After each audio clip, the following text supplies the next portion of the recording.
ஆசிரியர். வணக்கம் மாணவர்களே. மாணவர் வணக்கம் ஐயா. வணக்கம் ஐயா. இன்று நாம் என்ன காண போகிறோம்? இன்று நாம் இயற்கையும் பாரம்பரியமும் பற்றி ஒரு சிறு கவிதை மூலம் ஆரம்பிக்க போறோம். கவிதையா? தாங்கள் கவிதை மிகவும் அருமையாக இருக்குமே. நாங்கள் தங்கள் கவிதை கேட்க ஆர்வமாக இருக்கிறோம் ஐயா. அனைவரும் கவனியுங்கள்.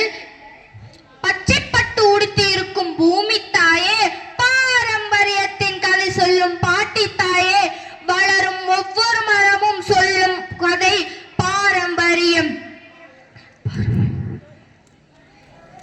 வளரும் ஒவ்வொரு மரமும் சொல்லும் பாரம்பரியம்.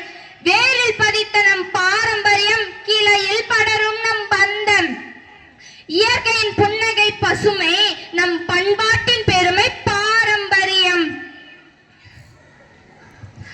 ஐயா, எனக்கு ஒரு வினா.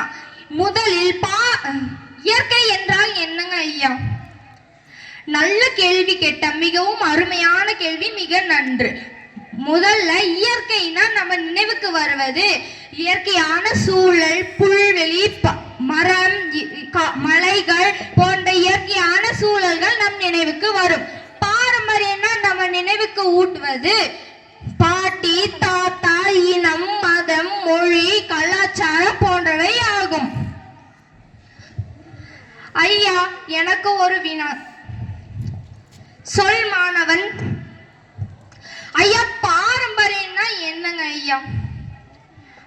அழகான கேள்வி. பாரம்பரியம்னா அதோட சொல்லின் பொருள் நம் முன்னோரின் மரபு வழியாக நம்பப்படும் நம்பிக்கை, பழக்க வழக்கங்கள் போன்னு சொல்லப்படுறாங்க.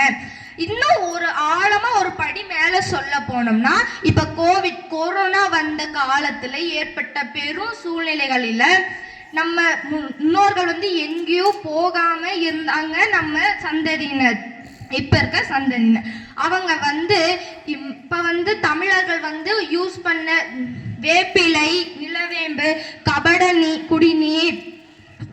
கபட குடிநீர் போன்ற பல சித்த வைத்திய நம்ம அதிக அளவுல பல்வேறு மருந்துகளை பயன்படுத்தினாங்க நம்ம இப்ப இருக்க தமிழர் சந்ததியினர். ஐயா, எனக்கு ஒரு வினா.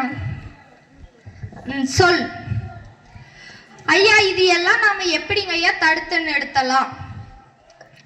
அதற்கு 3 வழி. முதல்ல நம்ம மரத்தை நட்டு வச்சு நம்ம இயற்கையான சூழலை நம்ம பாதுகாக்கணும். 2வது நம்ம முன்னோர் கலாச்சாரம், பழக்க வழக்கங்களை நம்ம மறுபடியும் தக்க வச்சுக்கணும். 3வது இது எல்லாம் பண்ணி நம்ம முன்னோர் பயன்படுத்தின இது எல்லாம் நம்ம மறுபடியும் கொண்டு வரணும்.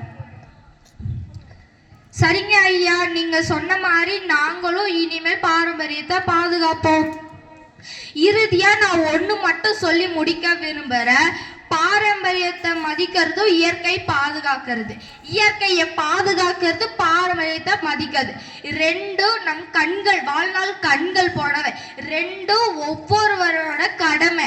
இதை நம்ம முக்கியமா செய்ய வேண்டும். பாரம்பரியமும் பசுமை இயற்கையும் நம்ம தாய் போல, நம்ம தாயை நம்ம நல்லபடியா வச்சுக்கணும். நன்றி.